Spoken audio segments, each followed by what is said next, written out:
Johannes from the Department of Cultural and Linguistic Evolution at MPI AVA in Leipzig. And I want to talk about a database that I'm making right now, which is kind of like Robert thought before, which is kind of more at the end after all the data collection and data archiving.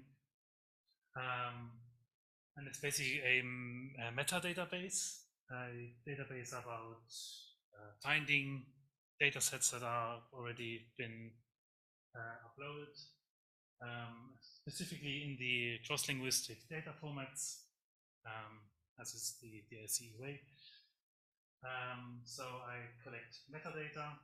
I see what kind of languages appear inside of those data sets. And I try and keep things comparable by using the glottal codes from Catalogue. So you can see, like, let's say for one specific language, you can see in how many data sets it appears from the known set, I guess. Why? It's actually quite simple. There's more and more data sets being created, and there's more and more data sets being converted into CRDF. And there isn't really a central authority that kind of says what's being made and when, and because people just make these data sets. And I think it's good that there isn't like a central thing. It's just, I mean, that's the whole point. So, but the downside is that it's kind of hard to get like a bird's eye view to see what's already out there in what's already out there on the web, I guess.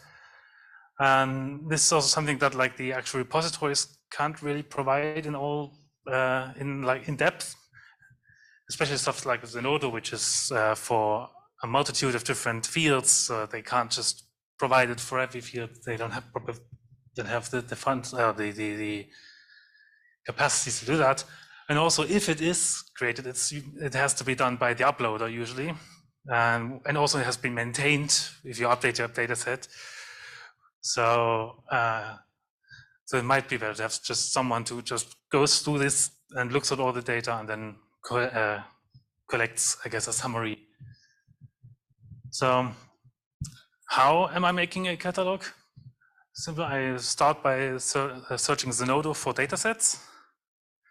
Then I just download some metadata that is in Zenodo, because there's always some. And then I just download the data sets and read the CRDF data. And then I just assemble this data into a neat package, and obviously I will just put that into a CRDF dataset itself. So the first step, how do I find these datasets? I mean, for now I just hook into Zenodo's metadata API and look at like communities, which is like tags on Zenodo for groups of datasets, where we know that these contain CRDF data. Like there's a LexiBank community, so all the word lists are in there. And then also see, because a lot of data set can be in several communities, so I just look at the others too, at least some of them, because some are like open access or something, which is not really a good indicator for finding CRDF data sets, because there are a lot of data sets that are open access and not CRDF. And I go and filter out some stuff that aren't data sets, like software or articles, presentation slides. Like people use Zenodo for anything, basically. And there are some things that I just manually blacklist, like Glottalog, for instance. There isn't really any point in trying to ask the question, is this Glottalog is this Glottal code in Glottalog or not? Because, well, the answer is yes. So, yeah. And to find the actual metadata, there are basically like two approaches. One is to get the stuff like the DOIs and license information and author information. This is directly saved on Zenodo. But for stuff like what languages are in this datasets, that's literally just one way. I just download all of it onto my hard drive and then extract it and look through it. So my datasets folder is like 70 gigs right now. That's just what you have to do. There's no other alternative. And then how do I package it? Well, as I said, I'm making a CDF dataset, so I make a CDF bench project, which automatically updates the metadata, like 3 commands basically. One updates the metadata to see what new datasets are out there. One downloads all the datasets, which takes a while because there are rate limits, because the node bandwidth doesn't grow on trees either. And then there's the creation, the program that does all the counting, other stuff, which currently takes like 10 minutes on my computer, which is like 5 years old. And so it could be faster, if but for now it's good enough. And then eventually I will just obviously upload the entire project with code and data onto GitHub, so it's versioned, and then put it onto Zenodo, which also means that I have to blacklist myself in the program, because again, it's like it doesn't make sense to ask, is the Glotto code in the metadatabase? Yeah, it's again kind of circular. So what do I have so far? So far I've found like 409 Zenodo records. Although a record is also like if you have multiple versions of the same data set and get updated, every update is a separate record with a separate DOI, and also the languages that are in there are different, so they are treated differently. Usually these records have like 1, 2, maybe 3 data sets, except for one which has like 1400. I think it's like one CDF data set for each language or something. So that's why this is a bit inflated. And there's like 8,000 distinct Glotto codes in there, because those can be languages or dialects or families or whatever a Glotto code can refer to, basically.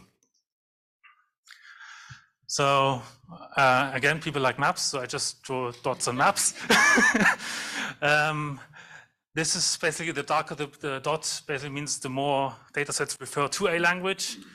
And as we in the sample that I have, I don't think there's anything surprising there. Like I didn't go into this expecting that we go like, oh no, we forgot India. No, it's basically what we expect. It's kind of the data sets we have is all over the world. There are a few things that have more data, which are like Europe or South America, Caucasus, like Oceania. Oh, I'm stepping on cables, that's not good. So nothing too surprising there. Then there's, for instance, what are the most popular languages? Just do some processing. Because again, CLDF data, I can just process it in any way I want. So for instance, English is very popular, Dutch, popular at least. Very often people in our sphere, I guess, work on these languages. Again, Hausa is something that surprised me. Probably doesn't surprise anyone who pays attention, but it surprised me. It's like, I guess it's this one dot, like that really bright one, or the really poppy one in Africa.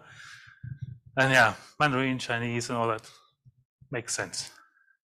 Also, just to see, just to combine data sets, I just did the thing where like, okay, I downloaded the Glottolog data at CLDF and used that to get like family information, which is, again, language families are a moving target. This is just kind of an illustration. So you can see, for instance, for if you combine this data with other data, you can see what languages might have a lot of data, or what language families might lack data. I mean, this is, and also there's different types of data, like the kind of different data types that the CDF standard provides. The most popular being word list. Like even if you ignore the fact that 1400 of those are from the same record, it's still like an order of magnitude more word lists than anything else. We have quite a few dictionaries, but a lot of them are updated versions. A few structured data sets, and for whatever reason, there are no parallel texts, parallel corpora in the part that I looked at. So I have to see what's up with that. And generic is just like the tag that CDF uses for wherever. So yeah, word lists basically represent, since they're the lion's share, the map looks basically the same. The map for dictionaries is basically a map of the Dictionaria project. So there's probably more. I have to see what else is out there for dictionaries specifically. Structured data sets like words and stuff like that are smaller, and there are less of them, but the distribution seems very similar. Just yeah. So what do I still need to do? Well, I need to sniff out more data, because again, if there's 0 parallel texts, does not mean that there are no data sets, just means that I have been looking in the wrong place. Also, I have to find more accurate ways to count things, because there's stuff like hybrid data sets, like trying to find a way to, for instance, combine like word lists and dictionaries, because they're very similar ideas, but from very different perspectives. So you get like hybrid data sets that contain both a word list and a dictionary, and this only gets counted as one, which is the label that was attached to the data set.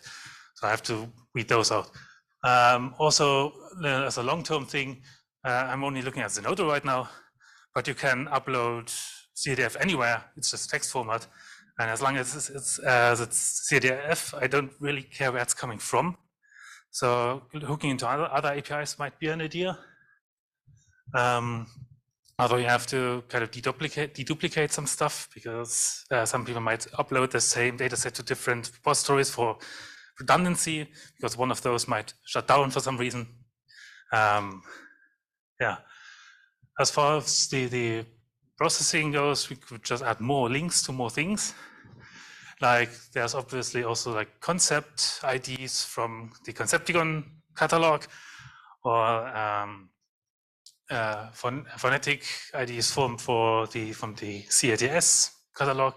Counting those might also be a good idea. And I could also, and this is a very manual process, look at like the relationship between different data sets. For one, again, try to work out the version history of some data, and also see if there's any overlap, which is very probably difficult to do, but some probably more easy, like data sets that are compiled from other data sets, because those exist, or data sets that are analyzing other data sets, because we have like the Lexibank analysis, analyzing the Lexibank data, stuff like that. But this is something that has to be done really manually. I don't think this is something you can just extract. Yeah.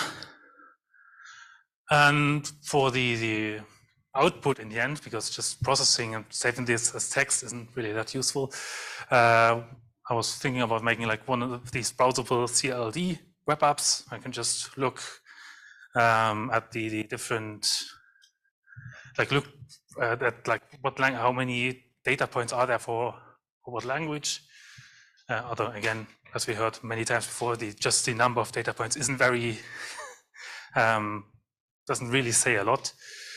And also to make the data accessible directly from Catalogue. This is an idea that Robert brought up, because there are these feature matrices where you can look at different features within Catalogue, and having like something like, we have a structured data set about this that is known, might be a good thing to put on these matrices to maybe compare things. So yeah, that's the end of the final talk.